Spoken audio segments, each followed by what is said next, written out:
Welcome to the Doctor Who recap. This video series will attempt to recap every single episode of Doctor Who from the classic era, including lost episodes, to the modern era. The Reign of Terror was the 8th and final serial of Season 1 of Doctor Who. It was the first story to use location filming, the first to feature a child actor in a speaking role, and the first to show the full-sized TARDIS prop materializing. The Doctor, Ian, Barbara and Susan arrive at a destination that the Doctor assures his guests is 1960s Earth and is England. He intends on throwing Ian and Barbara out there and then, but they butter him up and convince him that they should just check to see if he has been accurate in his landing of the craft. Ian further adds that if the Doctor has landed them back in their own time, then they should part under more friendly circumstances. His temper cooling off somewhat, the Doctor agrees to see Ian and Barbara back home safely. When they leave the TARDIS, it is clear that it is Earth, but they note how dark it is and that there appear to be no street lights around.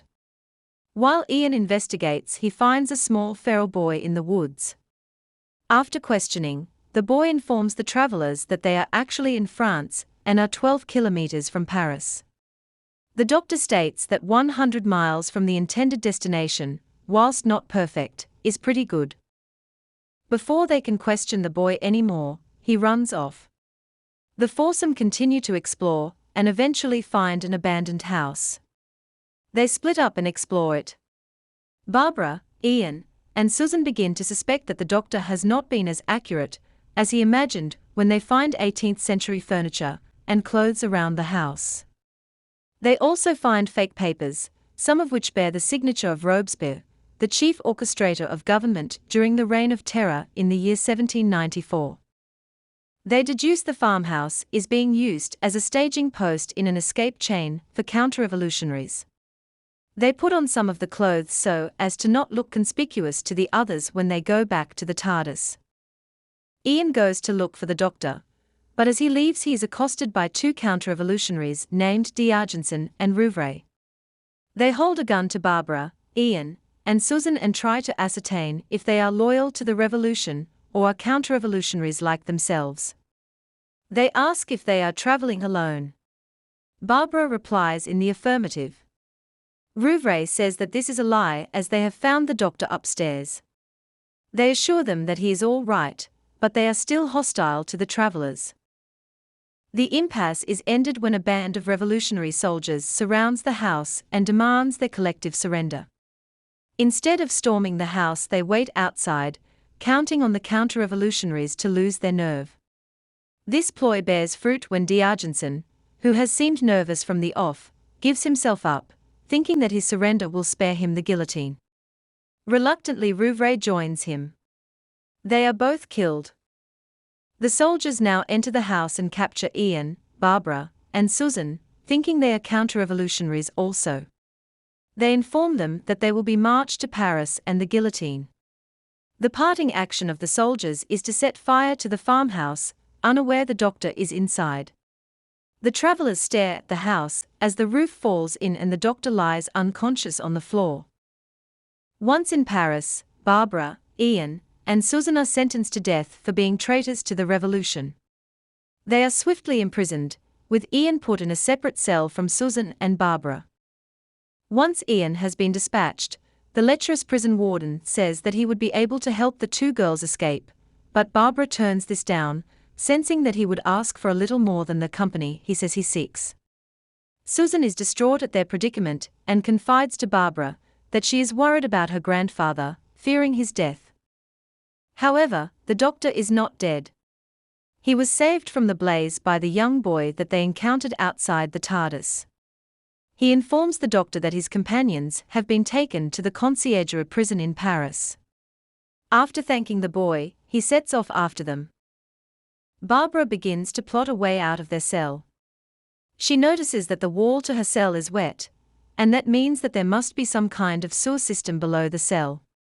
She thinks that the moistness of the wall means that with a bit of time and effort she could pry one of the bricks out from the wall. She sets about doing this using one of the planks of the bed as a primitive crowbar. Meanwhile, Ian has been put in a cell with a dying man by the name of Webster. Webster is also English and, with his dying breath, tells Ian that he has been sent over from England to find a James Sterling who has precious information that will help England fight the inevitable war with France. Webster makes Ian promise to seek out Sterling and tell him to return to England. Ian promises that he will do so. Webster then dies. The Doctor, on his way to Paris, encounters a chain gang. He asks the leader of the chain gang, who is aggressive and violent to the men he leads, whether he is on the road to Paris, to which the leader responds in the affirmative.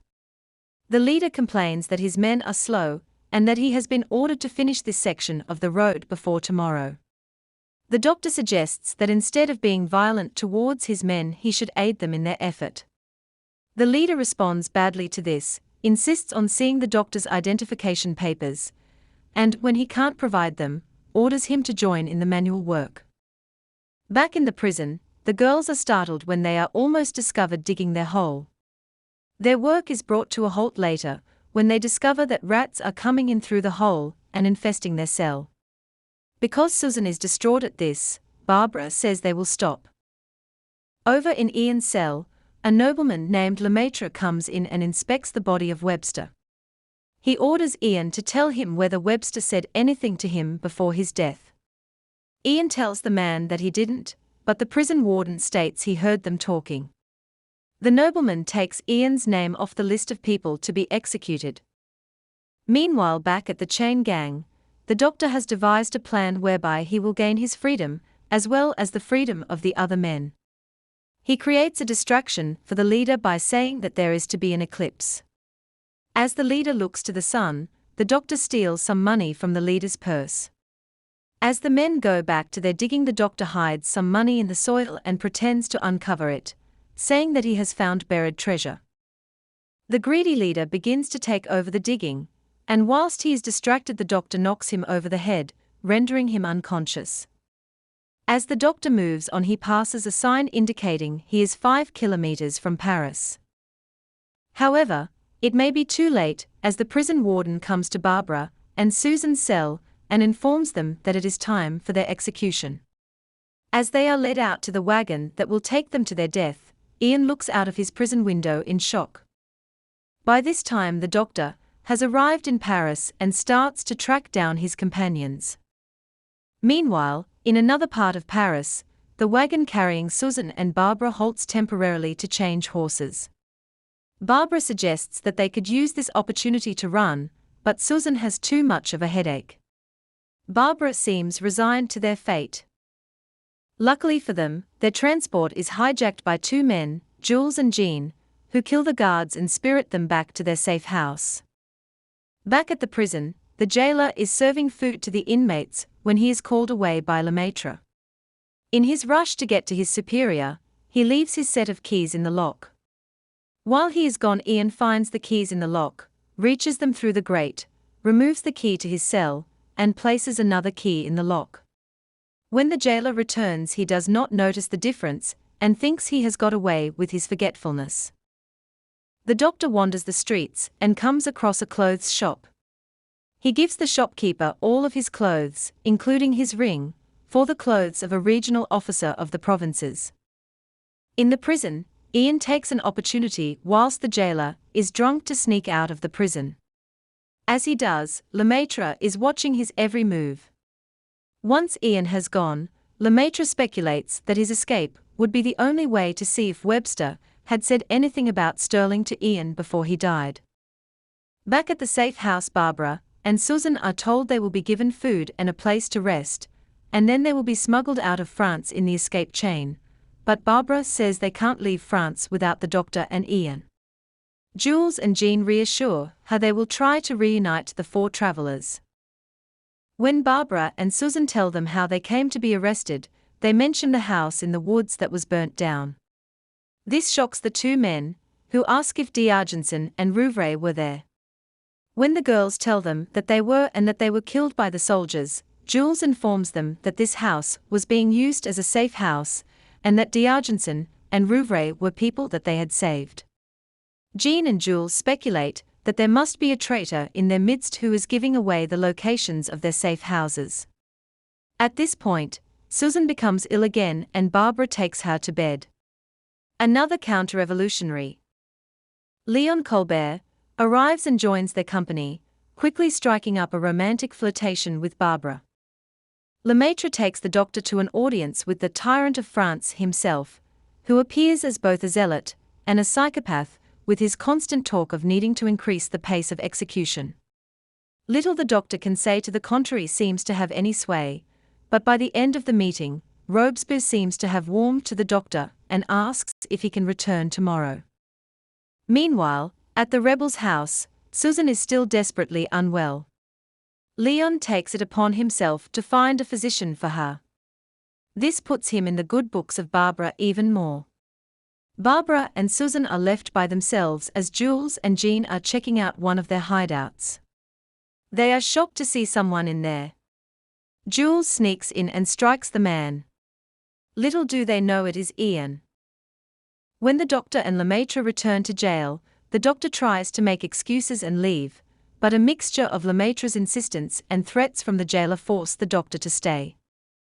When Lemaitre returns to his quarters, he finds the shopkeeper there who informs him of the true nature of the doctor. He gives the shopkeeper a bag of gold in return for the doctor's ring and clothes.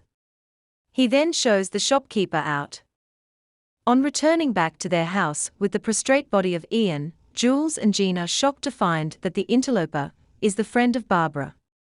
Ian says that he was told to wait for Jules there in order to find the whereabouts of James Sterling. He is disappointed to be informed that Jules has no idea who Sterling is. However, Ian is told that Leon may have more of an idea. Jules arranges a meeting between Ian and Leon. Danielle comes and informs the men that the physician will not visit the house for fear of retribution. It is reluctantly decided that Barbara should take Susan there. On their arriving at the physician's, he seems suspicious, but willing to treat Susan. He leaves to get some supplies, and when a suspicious Susan tries to leave, they discover that they have been locked in. The physician is a spy and has informed the soldiers of Barbara and Susan's whereabouts. Before they know what has happened, they have been rearrested and taken back to prison. Knowing full well the connections between his guests, Lemaitre summons the doctor to interrogate Barbara, only to eavesdrop on their conversation. Whilst all this is happening, Ian is going to meet Leon in an abandoned church crypt. As he sees Leon, several soldiers step from the shadows and surround Ian, as Leon tells Ian he's walked right into his trap. Leon explains that he has trapped Ian so as to extract information from him. Ian insists that he is no part of the protection ring that is run by Jules, but Leon does not believe him. Meanwhile, at the conciergerie, Lemaitre's plan to overhear information during the conversation between the doctor and Barbara comes to fruition when he overhears Barbara whisper the address of Jules' safe house to the doctor. Once Lemaitre has gone, the doctor convinces the jailer that Barbara is a powerful member of the protection racket, and that she could hold the key to every rebel in France. He convinces the jailer that the only way to get this information from her is to allow her to walk free and follow her to her rebel alliances. The jailer unlocks the door, allowing Barbara to escape. As Barbara leaves the prison for Jules' house, Jules returns to find Barbara and Ian gone. Jules goes to the church where he knew that Ian was to meet Leon and finds him held captive. He takes the captors by surprise and kills them both so as to liberate Ian. Back at the conciergerie, the doctor tries to trick the jailer yet again, suggesting that he allow Susan to go free in order to follow her, just as he did with Barbara. The jailer is reluctant to do this as he fears retribution from his superiors. These selfsame superiors are in conversation with one another in Robespierre's chambers. Robespierre tells Lemaitre that he suspects his deputy, Paul Barras, is planning to conspire against him in an upcoming convention. He asks Lemaitre to track Barras the following day to a secret assignation outside the city to gain more information on this. Ian and Jules return to the safe house and are surprised to see Barbara, who informs them that the doctor has infiltrated the prison and released her, and is planning to do the same with Susan. Ian receives this news with great humor. Conversely, Barbara is disgusted when she hears that Jules has killed Leon, as she is unable to distinguish between the man and the deeds that he was committing. Unable to play the same trick on the jailer for the second time, the doctor convinces Susan that she should hide behind the door so that from outside the cell she would remain unseen. Once in position, the doctor pretends that she has escaped. When the jailer opens the door in shock to inspect how she exited the cell, the doctor hits him over the head with a bottle. As Susan and the doctor make their escape, they are stopped in their tracks by Lemaitre, who reveals to the doctor that he has been aware of his duplicity from the start, and has been orchestrating the successive release and recapture of his companions from the start. The doctor denies that he is in disguise, but is forced to take Lemaitre to the safe house, as Lemaitre threatens Susan's life unless he does so. Barbara, Ian and Jules are waiting anxiously for the doctor, but are shocked when he arrives, not with Susan in tow but with Lemaitre. Renard announces that the doctor has betrayed them. However, Lemaitre reveals he has come as a friend and that he has been orchestrating the releases and recapture of the doctor's companions since the beginning. When Ian questions why he would do this, Lemaitre reveals he is, in fact, James Sterling. Sterling was placed deep undercover and was supposed to intercept Webster at the prison, but was too late. Ian relays Webster's message that Sterling should return to England immediately. The spy agrees but presses Ian for more detail on Webster's last hours. Initially, Ian can't remember any details, but when Sterling begins to talk about the fact he was called to follow Barras for Robespierre, Ian recalls the words Barras, meeting, and the sinking ship. Sterling recalls that this is the name of an inn on the Calais road, and they realize that is where the conspiracy against the first deputy will take place. It is decided that Jules, Ian, and Barbara be placed there undercover in order to gain information from the meeting. Jules, disguised as a guest, and Ian and Barbara, disguised as landlord and serving woman, are undercover at the inn. When Barras appears, he seems unsure at first but soon warms to the place. Eventually a young man enters, and initially, Ian and Barbara don't know who it is. However, they soon find out it is Napoleon Bonaparte. Through a hole Ian made in the wall, Ian and Barbara hear Barras seek to persuade the young general to take the mantle of leadership after the overthrow of Robespierre, as one of 3 consuls. Napoleon urges Barras to topple Robespierre, but warns him that if this fails to happen, he will deny this meeting ever took place. The following day Jules and Sterling are appalled by this news, as France needs a strong government, not a military dictatorship. Sterling and Ian speed off to stop Robespierre's imprisonment, an act which Barbara finds amusing because she knows history cannot be changed. By the time Sterling and Ian get there, the coup against Robespierre has begun, and the tyrant has been shot in the mouth before being seized himself and sent to the conciergerie. While this is happening, the doctor reaches the prison, where he outwits the jailer one more time by convincing him that Lemaitre has been captured as a traitor and that the jailer is an associate of his and will be soon thrown into prison himself. The doctor then wins the jailer around by being lenient with him. He suggests that the prison be cleared in preparation for the huge influx of traitors that will be brought, ensuring that Susan is freed in order to escape with them. As they leave through one door, the bleeding Robespierre is brought in by another, his body broken and his rule ended. Soon, he will be guillotined himself. The escape chain now demonstrates itself to best effect and smuggles several people out of Paris. Sterling will head for Calais and thence to England. Jules and Jean will lie low as they measure the future now that Robespierre has fallen. And the doctor and his companions are to return to the TARDIS in the woods near Paris, reflecting on another brush with history and their role within it, especially the fact that history has a way of remaining resilient to human change, and that their journeys in the future are up to the stars.